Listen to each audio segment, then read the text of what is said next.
No one's ever done it before. I am the only player in NFL history, it's Googleable, the only player in NFL history to ever make a roster from a reality TV show. No one could ever say that. Facts.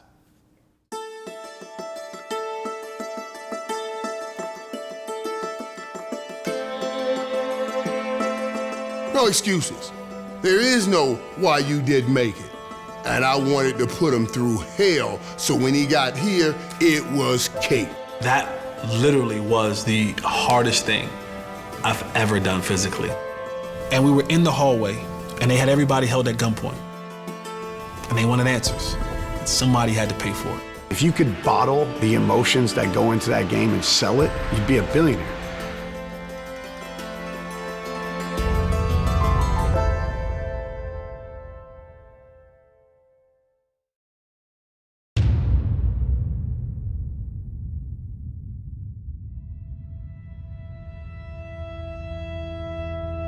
You're not thinking about being invincible, you're thinking about surviving.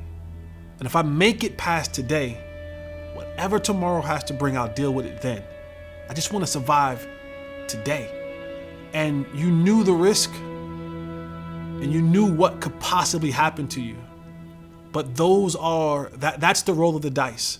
That is the gamble that we had to live. That's the gamble that I had to live every single day of my life.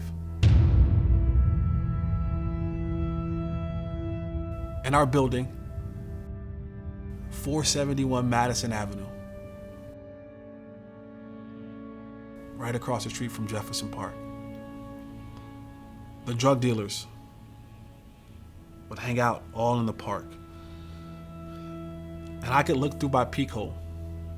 There was a mailbox that was on the side of the wall. And I remember we used to watch from the peek hole. Drug dealers had removed the metal insert in the mailbox so that it would come out, and they would stash drugs on the inside. And so once we understood the value, we had to find a way to steal them.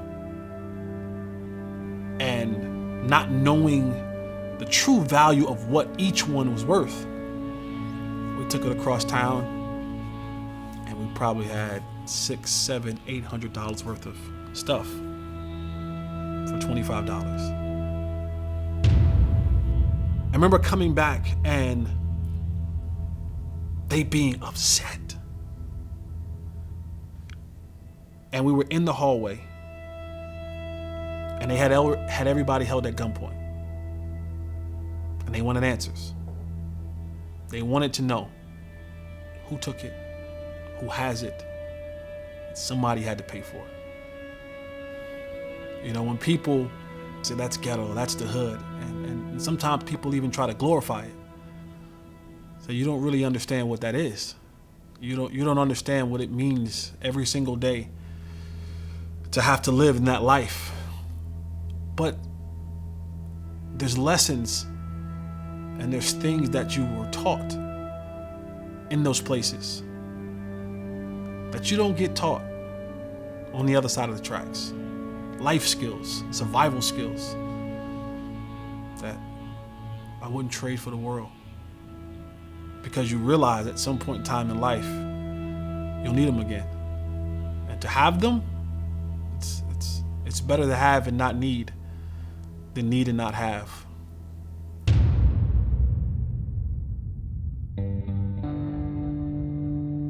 My mom was a single mom, no education, and was working, trying to provide for 2 young grown boys. My mom had my older brother when she was 15 years old, and my grandmother took care of him from birth. We ended up living in many different places, but the main city that we lived in at the time was Elizabeth, a heavy populated drug area, and life kind of happened. And as a result, my mom got caught up in it. I was young, and things just went spiral, yeah. So when I was 9 years old, that's when my uncle came and picked me and my brother up and took us to our grandmother's house.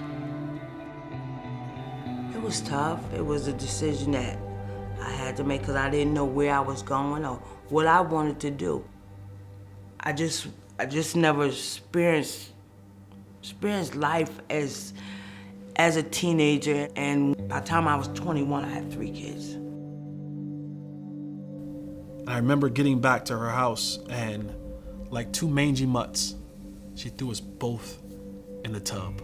And she said to us, "You'll be staying here." And I didn't know how long, I didn't know where we would be sleeping at, any of that. But when she said, "You'll be staying here," it felt like home.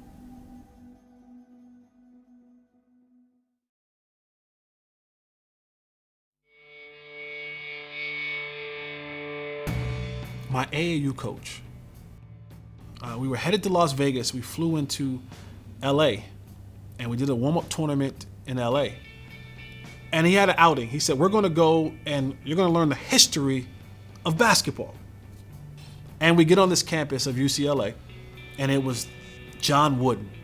You were gonna learn about John Wooden, where you would come in every single year and you would tie your shoe and learn the fundamentals of basketball.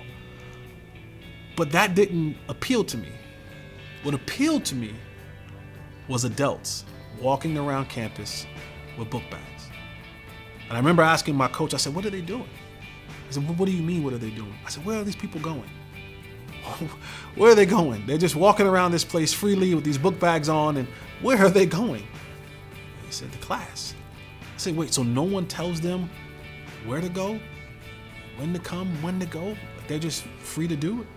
He said, "Yeah." I said, "I want to do that." And he began to break down to me what a scholarship was and that I can go to school for free. And I remember, I said, "So you're telling me I just have to be good at basketball?"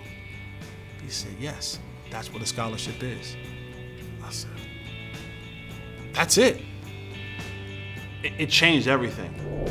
That was the beginning of everything, because it was the first time that I was told and realized that I could do something far greater than what I had ever imagined.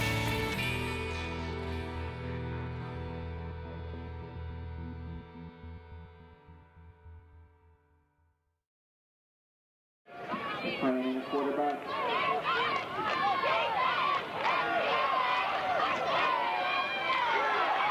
Jesse Holley in the end zone for the low-side touchdown. I was a basketball player playing football, hands down, no doubt about it. I spent very little time practicing football.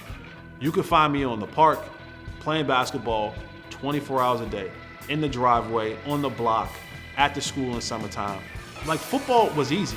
I just went and did what I normally would do. I would run, I would jump, I would catch. Everything I would do on the basketball court. Same thing, I played defense. I didn't want to tackle anybody. I didn't want to tackle anybody. But I would bait quarterbacks to thinking that the receiver is open at safety, and then I just run it down and jump up and catch it and intercept the ball. We knew how Jesse, right from when he was a freshman in high school. He played for us as a freshman. He played, 4 years of varsity football. And we knew as soon as he stepped on the field that he was going to be a player.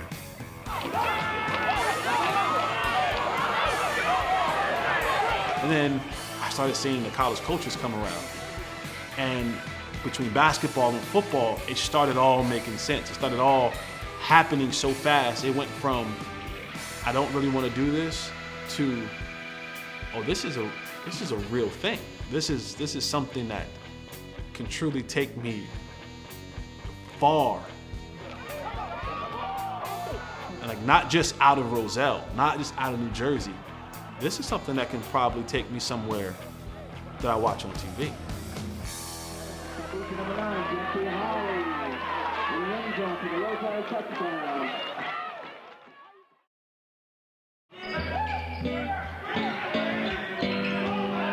In high school, Jesse was known more as a basketball player. He was first team All-State for several years. We won state championships when he was here. So, he was a great football player for us, but he was known as a basketball player. He was very self-determined too, and he was self-assured about who he was because he carried a football and a basketball, and he would bounce it down the hallway knowing that he's going to go pro in either sport. And I would say to him all the time, Jesse, you can do anything, but you have to do your schoolwork as well if you want to get into college first. First step is college. He was probably the number one highest recruited kid we had, basketball and football.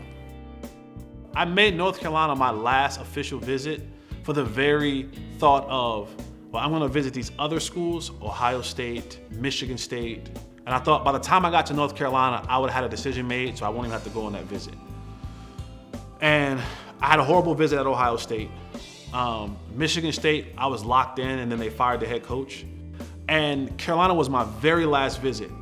I knew after the first night, this is it, this is home. It felt right.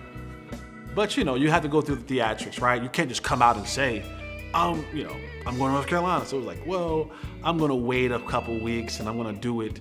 And so what I ended up doing was I said that I was going to wait until I got closer to breaking our all-time school scoring record. And the day of that game, I kind of planned it out.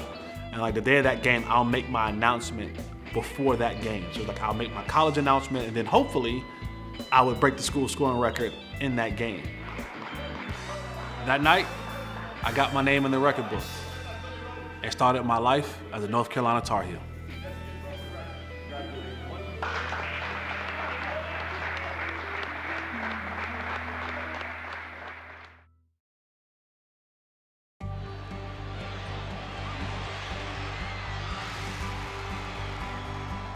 Freshman year was crazy, right? I don't even remember sleeping. It was just all over the place. And then sophomore year, I'm coming to my own on the football field. We won a national championship in basketball. Things are going great. As we drove into the town, I said, I'd like to get a jersey with his number on it. I just joking to my wife, She said, that's probably be hard to find.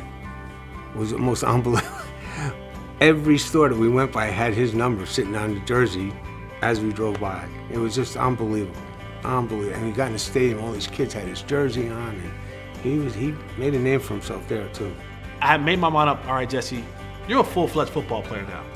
And if you're gonna go to the league, I start looking at the numbers and this is a better chance for me to go to the league in football than it is in basketball. Right? I didn't want to go overseas and do anything like that. I wanted to stay in the States. I wanted to go play in the National Football League. So I gave up basketball, my own will, and focused on football.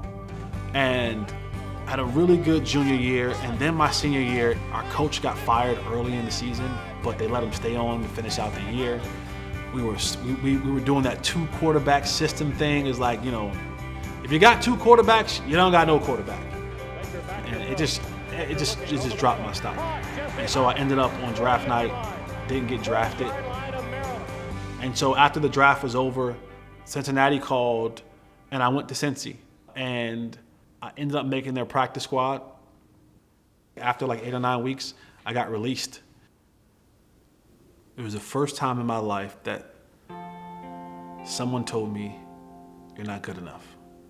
And the one thing that I identified with, that I gave my identity to, was gone.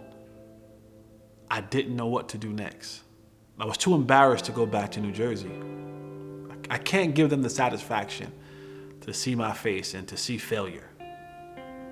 And so I tucked my tail and I went to North Carolina. And I'm lying to people, telling them, hey, I ain't get my own place because I'm team about to call. I had to work out so I didn't have any workouts. And so the money began to dry up. I was taking out, wasn't putting none back in. And now we're talking about 2008. We're in the height of the recession. There's no jobs. I got a college degree. I ended up finally finding a job as a security guard on a night shift, graveyard shift. I hated that security job with a passion, everything about it. I remember walking the grounds of the place that I was supposed to be securing, and it was about 3:30 in the morning. And I had come to my end. And I remember literally getting on my hands and knees in the middle of this courtyard and literally lifting my arms up to the heavens and saying, "What do you want from me?" Talking to God in the middle of the night, in the open space, saying, "What do you want from me?" I got nothing left, man. I got nothing left. It was just so, we had to wear these clip-on ties. And every night I would put that clip-on tie on and I felt like a part of me was dying. I hated the man that I saw in the mirror. I hated everything about myself.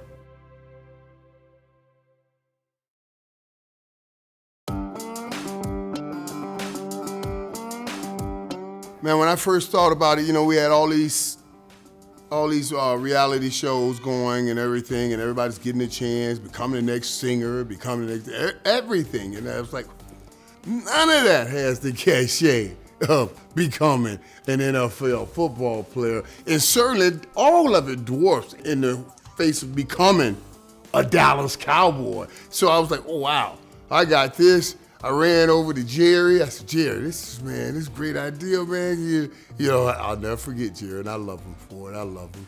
Jerry sat back and I said, Jerry, this is my idea. I want to get some wide receivers. I want to get some DBs. I'm going to put them all in this place. I'm going to train them, work them, put them through hell. And Jerry had already said, Mike, I do whatever I need to do to help you. Whatever you want to do. I want to help you move towards your next step, next career. I want to make sure I give you every opportunity. I want to be there for you. So I said, okay, Jerry, this is what I need. I need a roster spot. A roster spot. Jerry was like, I remember he said, yeah, Michael. He said, they'll come after me for this. Those other owners, they'll be pretty upset about this. Screw them. Let's do it. Don't know that any other owner in the NFL would have done something like that, but Jerry was receptive because it was Michael, and he's like part of the extended family for the Joneses. We started working on the other side, putting together a production team, and started putting together the plans. Man, it was exciting. And then the phone rang, and it was, hey, we're doing this show. It's a reality TV show. We can't give you much information about it. It's football based. They didn't have much information. They didn't tell you a lot about anything. So a part of me was like, this is some bull. This is some bull, but I'll play along. Because I had nothing. Anything better than putting on that stupid clip tie, anything was better than that.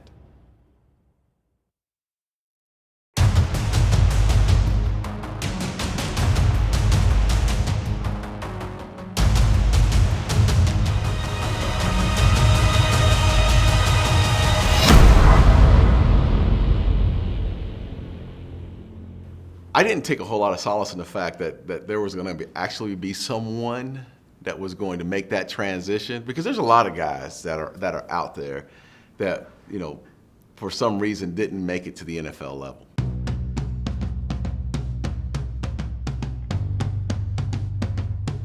And there's usually a reason why they didn't get there, whether it be through college, people didn't see them in college, or they just didn't play well or whatnot. But most of the people usually have an opportunity. If you're gonna be there, you're gonna have an opportunity to get there. There were a few rolled eyeballs and some chuckles about the concept, but as in any good reality program, once the audience took the initial bait and started watching and got hooked, the fan base grew and the viewership grew, and they had the great fortune of being able to tap into the Cowboys fan base, because we all know that's very large. And the carrot at the end of the road was this opportunity to be in training camp with the Cowboys. So it actually tied in fantasy football, reality television, and then the legitimacy of suiting up and going to training camp with the team. We're looking for the guy that okay, obviously some people thought maybe they didn't have enough talent. or maybe they barely missed the talent level, you know what I mean? But now, what else can we give them that maybe they did not have that this time around will make it different? The most physically gifted guys, they're getting opportunities. If you can run a 4.3, somebody's going to give you an opportunity. You see what I mean? If you can jump a 40-inch vertical, somebody's going to give you an opportunity. We were talking about those guys that didn't meet those criteria, but had something else, had that heart, had that grit, that did not want to quit thing. If we can have that and put that in them with the talent that they have, then yeah, they would have an opportunity. I was willing to literally give it everything. Like, and that sounds extreme. Like, it sounds really extreme, but that's the place that I was in. When he came back, he believed that. Before, he had opportunities. But once he came back, he was in a different place.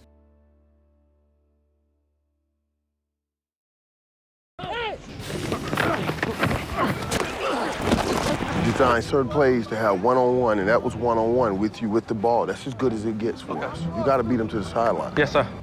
No excuses. There is no why you did make it. There will be no you did make it. When you leave here, you will have full understanding of what it takes to make it, and when you get there, it's going to be cake. And I wanted to put him through hell, so when he got here, it was cake. And it had to be cake from the work I put him through. Man, I think we did a 4-hour conditioning, 5-hour conditioning. We can all go home right now. All you have to do is take off that jersey. And the objective was to make you quit. And no one quit. And so Michael Irvin comes in and he's like, we're in cleats. And he's like, everybody run to the top of the stadium. We run up to the top, touch the top, come back down to the bottom, run back up to the top, and we're just doing, we don't have a number. We're just going until he says stop. Oh, touch and go all the way back up the top again. And then he's like, put these parachutes on. Hey, the next day we're gonna have to run from Trinity River to the Cotton Bowl. Or hey, the next day, man, we're gonna film at 2 o'clock in the morning on a muddy field with rain falling on your head at 2 o'clock in the morning and it's 40 degrees outside. That literally was the hardest thing I've ever done physically. Like that duration of time in 4th and long.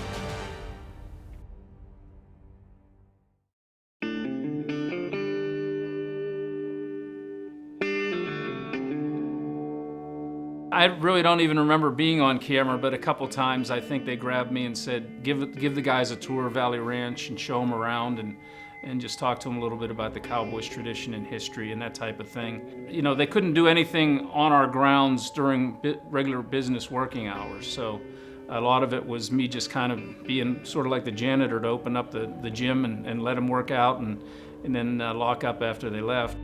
And so when I got in the locker room, it was more so of, this is where I belonged. Like, I didn't feel like it was, wow, I felt like, yeah, which one of these lockers am I gonna be in? So it came down to this, the final day of filming and one last competition. It was a special teams drill. It was like gunner, jammer, returner, that type drill. And Hawk, the smaller, faster guy, he was quick and couldn't get a hand on him, and he killed it the first time around. And so I was like, this is where I gotta really shine.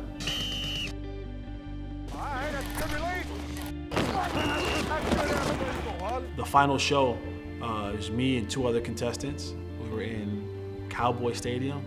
Before it was constructed, it was still in construction. I was one of the first players to actually see Cowboy Stadium before the team actually did. And you had Coach Alvazano, you had Coach Bates, you had Michael Irvin, and you had the boss man, Jerry Jones. And they came out and normally how Michael's kind of, when he exits you off of the show, he would kind of, bring your name up and say something about you, and he would kind of go, John Doe, the Cowboys cannot use you. And that's how you would be eliminated. And so he kind of went through and talked about each one of us. And then he came back to me and he said, Jesse Holley, the Cowboys can use you. You report to training camp in San Antonio, July 31st. You make us all proud. Congratulations. You are now a Dallas Cowboy. Yeah.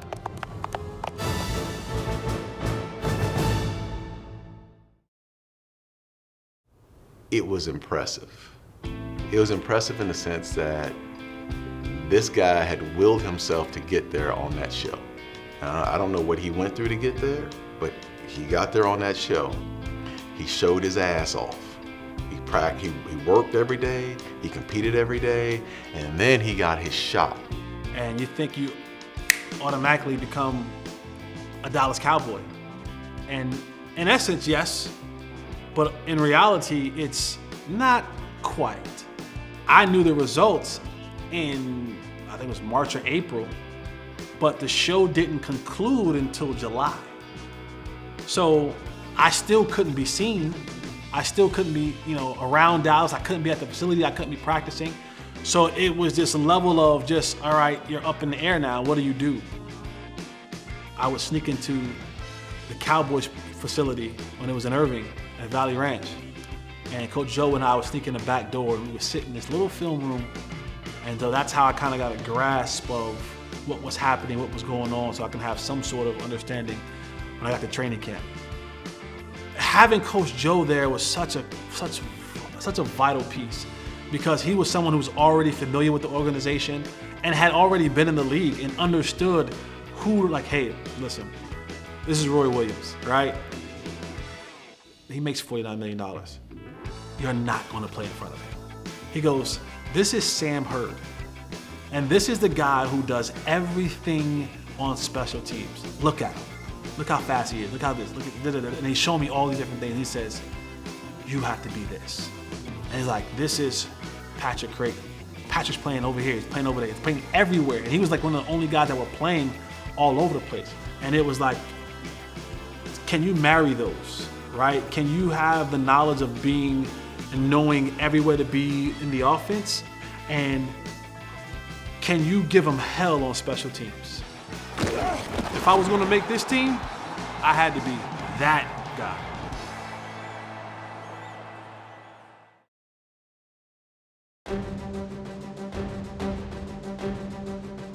When you're a guy that's maybe the 53rd man on the roster, going full tilt is something you got to do at times, man. There's something you got to go extra beyond and everything. So I remember being a gunner and being a guy that was going to keep on going full tilt all the way to the whistles. What the coaches tell you, go to the whistle. And there was times where he might have went a little past the whistle.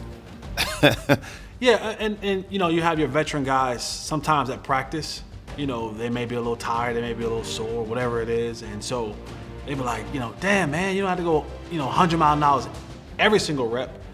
And I would tell guys, I go, tell me what rep you want me to take off and give me $5,000 for every rep you want me to take off. They're like, what are you talking about? I said, that's the money that I'm gonna need when they cut me. He wasn't afraid. He wasn't bashful. He wasn't cocky. He was confident. And he said, I've been given a great opportunity and I'm gonna ride this thing as long as I can. You get into that position, you're, one of 90, which we know that 30 of 35 are set, and so you're really fighting with 45 other guys, 55 other guys for, 15 spots, 16 spots. But if you go into it looking at it that way, you start counting numbers. I remember having these conversations with Jesse. Don't count numbers. Doesn't matter. You might be 9th, 10th receiver, 11th receiver right now. Just play. Things change so fast in this league. Don't worry about the reps you're not getting. Just take advantage of the ones you do get. And it's a blessing when you get to go play preseason games. You can't get enough reps. When you're fighting for a spot, there is no such thing. So do everything possible. Take care of your body, sleep, know your playbook, and be ready to go when your shot comes. So it got down to the last preseason game in Minnesota, and I'm on the bubble. This is it. This is my moment to show. And if it wasn't for the Cowboys, it was from, for those other teams that were calling before in 07, right? Like, oh yeah, I remember him. And so I kind of had mapped out in my head. I was like, all right, Jess, like we need like 4 or 5 catches. We need like 50 yards. And we need like maybe a touchdown. Like a touchdown would be like a cherry on top. And so, we get through the game. And what I had planned is not really what's happening in this game. And now it's the fourth quarter. So I came up with the new plan. We're going to get the ball back. We're going to drive down to this last 2-minute drill and score a touchdown. And so we're like, all right, bet, that's cool. But first, we got to get the ball. And so our defense holds them. So when they go to punt, I'm actually the jammer. And the ball bounces and literally takes another bounce and it bounces right in my lap. And I'm off to the races. And there is a universal law. If you're a skill guy, the punter or the kicker should never tackle you. There's no way in the world he's catching me. This is Holley returning the punt. And Jesse Holley is going to get into the end zone. No flags. Cowboys touchdown. How about that? That ball creating memories. That ball checks up after it hits, and it just bounces right into Jesse Holley's hands, and away he goes. Wow. Good for Jesse Holley. You talk about these guys working hard through training camp. He's been working hard since last May.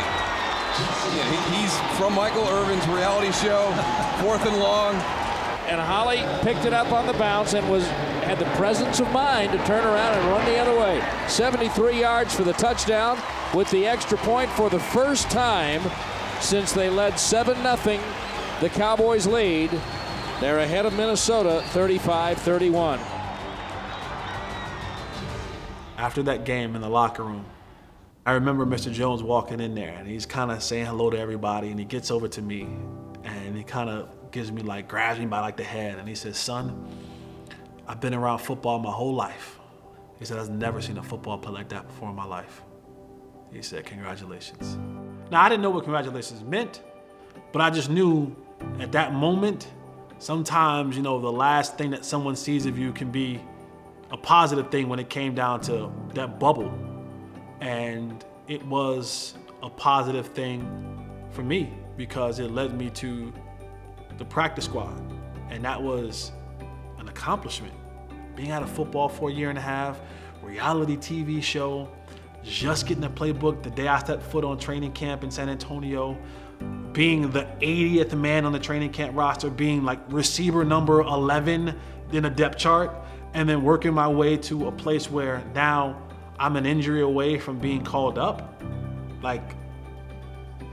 That's a win.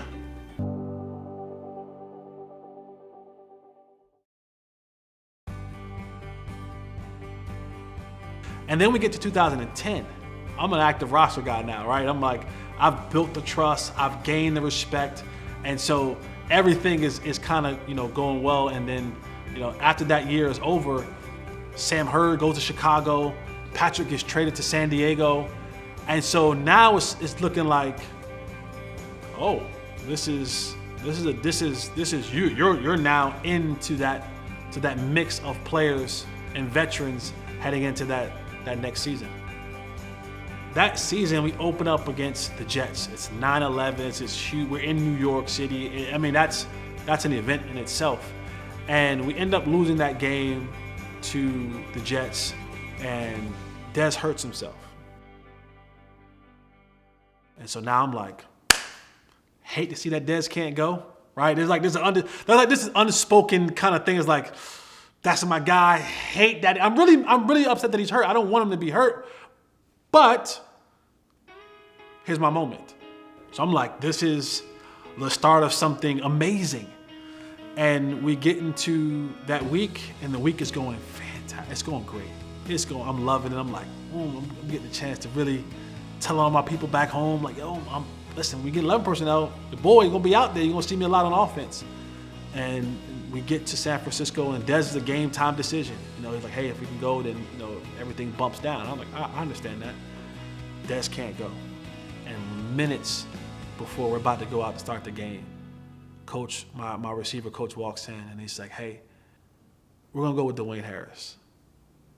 And he's like, just be ready, Jesse. And I was like, what? And it was so frustrating, and I was hurt. I cried the entire pregame. Like the entire pregame, I have tears in my eyes because I'm like, what more do I have to show you? And Kitna walks over to me, he's like, what's wrong with you? What's your problem? And he's like, do you got a uniform on today? And I said, yeah, but he's like, no buts. You have the ability to impact this football game. However that is that you do it. There's many guys who won't dress out today, who never had this opportunity. So stop with the tears. Nobody cares about them. Go out there and do what you're supposed to do in any capacity that you can do it in. I think that was the thing that I was trying to tell him before the game. It doesn't matter who starts. You know, you're going to get opportunity. You got to be ready when it comes. And when it comes, you know, sometimes it's only one, and you don't want to miss it. So in spite of my personal devastation, the game went on. And of course, like every other Cowboys 49ers game in history, it was a barn burner. But then, at the end of the fourth quarter, it happened. Dwayne did what he did all week in practice, and there's no shade at him, but he lined up wrong and was messing up plays all game long, and Coach Garrett finally had enough of it, and he said, you know, get about the game, and I went in the game, and I remember us going down to get it within 3. Bledge throws a slant to Holley to the 35. I catch a slant on the first down, but we come back to the huddle and Miles goes, I'm done. And I said, what? He's like, my hamstring shot. I can't run. I said, man, if you out and Dez out, man, we don't have a shot in hell of winning this game. Ogletree to the left, Austin in the slot, Holley to the right, 3 wides. And he ended up catching one more pass and kicked the field goal. We tied it. So now we're heading into overtime, and we lose the toss, and so they elect to get the ball. Now we're in overtime, and no Miles, no Dez. Romo's, we later find out, had broken his rib and punctured his lung. And we're trying to win a game against a really good football team. Well, our defense came up big, and we stopped them. That is 1 yard short of a first down, maybe 1.5 yards. And so they punt it, we fair catch it. And they call the personnel, we get back in the huddle. And I remember standing right next to Tony, and Coach Garrett called 585 Harveys. And Tony kind of just shook his head and just said, all right, F it, guys. Let's go win this game. And he called Z Poker. And it was one of those moments where you hear the play and it doesn't quite register just yet. And he calls it and he goes, Z Poker, and I kind of go, break. Oh, this is coming to me. And so I'm lining up and I'm like, okay, this could come. And then you hear Tony go, kill, kill, kill, kill. Meaning we're going from the run to this play. We got the look that we want. And that safety starts creeping down. I'm like, it's happening. It's happening. This is gonna happen. And he calls Hut, great play fake between him and Chashard, and I'm down the middle of the field. And now I'm running and I'm like, throw the ball, throw the ball, throw the ball, throw the ball. And it's like one of those kind of movies where you just see the ball come over the offensive lineman. And I'm like, come on, ball, like get here, like what's taking you so long? And I catch it, and it was an unusual hot day in San Francisco. And I had played more snaps than I was thinking I was gonna play at that particular point. And so I catch it and I just run as fast as I can. But I can hear Dante Whitner breathing. I can hear him.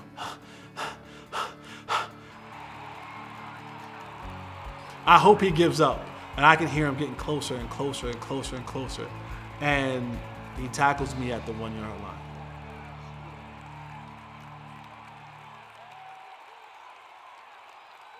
And what's symbolic about that play and in my life, I was never supposed to score a touchdown. And now people go say, oh yeah, because he run you down. But in that moment, if I score, game's over.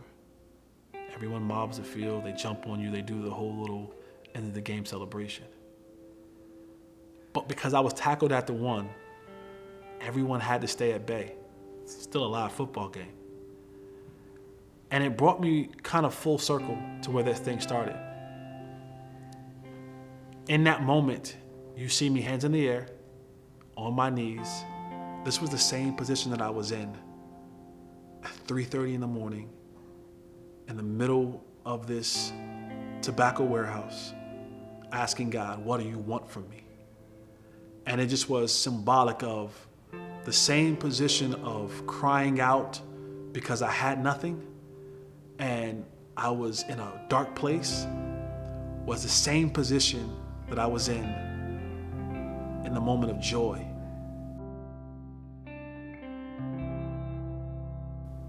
And that to me, knowing the true meaning behind that, that's more valuable than any touchdown that I could have scored. And I'm forever grateful.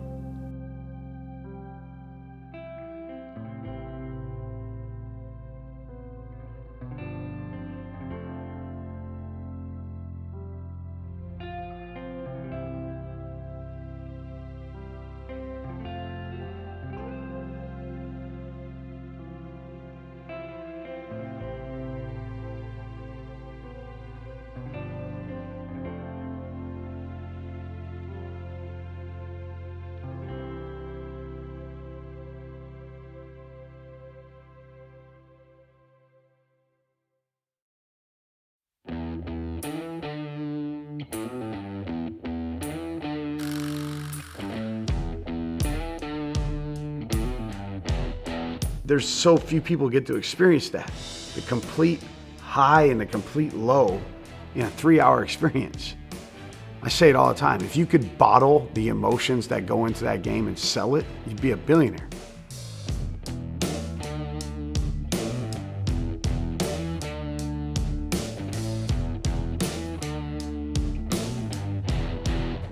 So the night of the finale, our next door neighbor knocks on the door like halfway through the episode.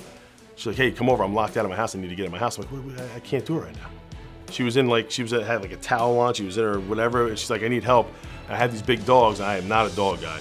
So I'm looking at her screen door, which is locked, and it's 9, the show was on 8 to 9 o'clock. It was 8:45, it was the finale. So I said, listen, here's the deal, I'm breaking your door. I gotta get this done. So I broke her door, I smashed her door, and I'm holding these stupid dogs off, trying to get back in my house. I ran back in my house just as he was standing in the corridor with Michael Irvin. My wife, sorry, I think my wife might have rewound. She was like, I walked in, she was real quiet.